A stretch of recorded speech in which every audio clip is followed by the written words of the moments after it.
boa tarde. Mais uma vez, na nossa quarta sessão, vamos continuar com o movimento do cavalo. O cavalo é uma peça especial no xadrez porque é a única peça que pode passar por cima das outras. Salta, como todos os cavalos. Então, o cavalo tem um movimento chamado do movimento do L. O cavalo, estando em casa branca, vai sempre para casa preta. E estando em casa preta, vai sempre para casa branca. Desta forma, 2, 1. 2, 1. Portanto, um pequeno L de 2 casas em frente, uma casa para o lado, ou 2 casas para o lado, uma casa para a frente. Se não estivesse ali aquele peão branco, este movimento seria possível. O cavalo também pode capturar todas as peças menos o rei e é uma peça muito interessante de se mover no meio das outras pelo facto de poder saltar por cima. Vamos fazer um exercício para aprender o movimento do cavalo, que é colocar um cavalo no centro do tabuleiro. Este é um exercício que se deve ser feito nas aulas. E agora tentar dizer várias hipóteses de movimento do cavalo a partir da casa E5. O cavalo, portanto, 2, 1, pode ir para C6, 2, 1, D7, 2, 1, F7, 2, 1, G6, 2, 1, G4, 2, 1, F3,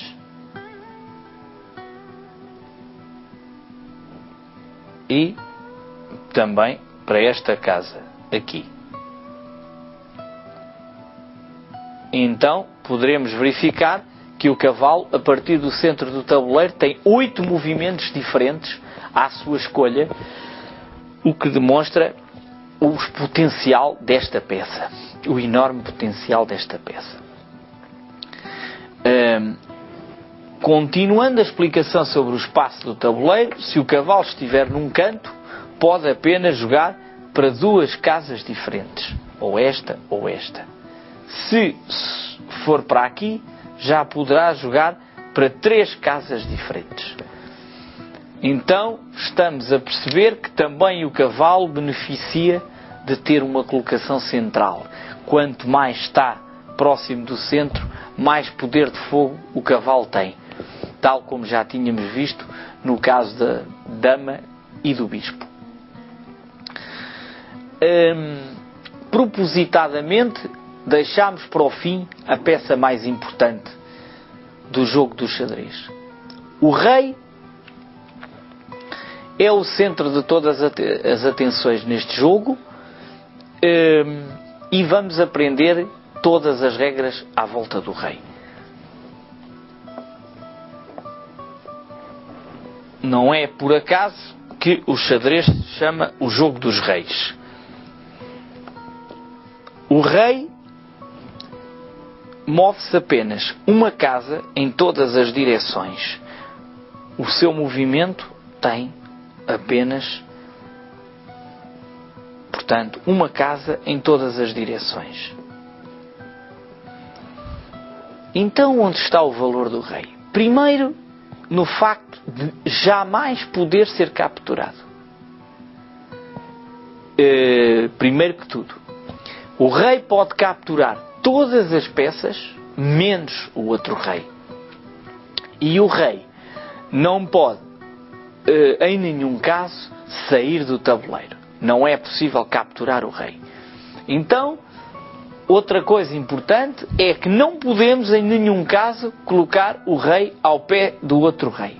Esta jogada não é legal. Portanto, o movimento do rei é uma casa em todas as direções E agora vamos ver porque o rei é tão importante. Acabámos de aprender o movimento de todas as peças. Está na altura de chegar ao mais interessante, o que toda a gente quer saber: como se ganha um jogo de xadrez. O jogo de xadrez, como disse, está centralizado à volta do rei. Então, quando uma peça ataca um rei, é um momento muito importante do jogo do xadrez. Vamos ver o que é que isto quer dizer. Em xadrez, se uma dama ataca outra dama, não há problema nenhum em que o outro jogador capture a dama e fique com uma vantagem enorme. Porém, com o rei é diferente. Vamos ver o que se passa quando um jogador ataca o rei. E4 para as brancas, D6 para as pretas, e agora as brancas vão tentar fazer um ataque ao rei das pretas, colocando o bispo em B5 e pela diagonal atacam o rei das pretas. Isto é um cheque ao rei. Chama-se cheque ao rei sempre que uma peça ataca o rei. Quando uma peça ataca o rei adversário é obrigado a defender esse cheque ao rei. E como é que o pode fazer? De 3 formas.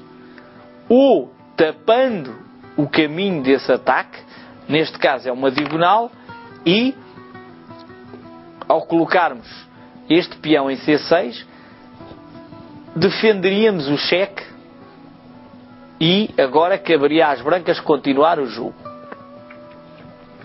Então, se mudarmos um pouco a situação, assim, se fossem as pretas a jogar, também poderiam jogar rei E7 e o rei deixaria de estar na diagonal atacada pelo bispo, portanto, dava-se uma fuga do rei. Primeiro exemplo, interposição. Segundo exemplo, fuga do rei.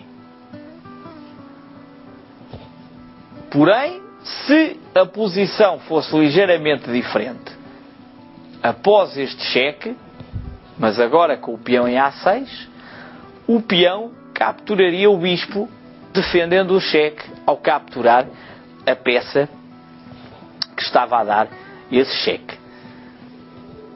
Vamos repetir, então, quando há um cheque ao rei, esse rei tem de se defender de uma destas 3 formas. Ou com interposição, ou com captura da peça atacante, ou com fuga do rei para uma casa não atacada. Esta é uma situação do jogo importante. Se o cheque tem defesa, o jogo continua. E agora, o que se passa se o cheque não tem defesa? Vamos ver uma situação. No xadrez, deve-se sempre ensinar com exemplos práticos das situações.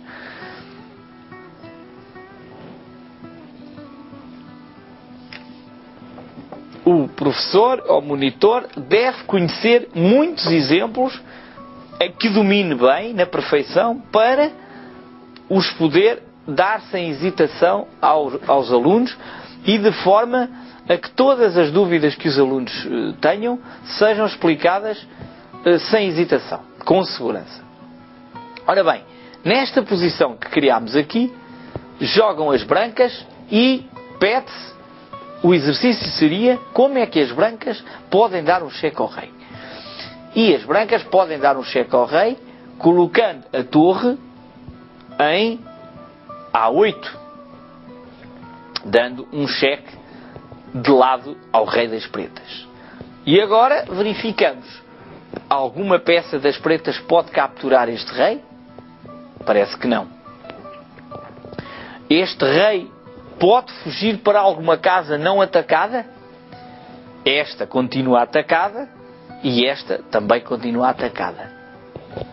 Então, já vimos que não existe fuga e não existe captura. E algum peão preto pode tapar o cheque.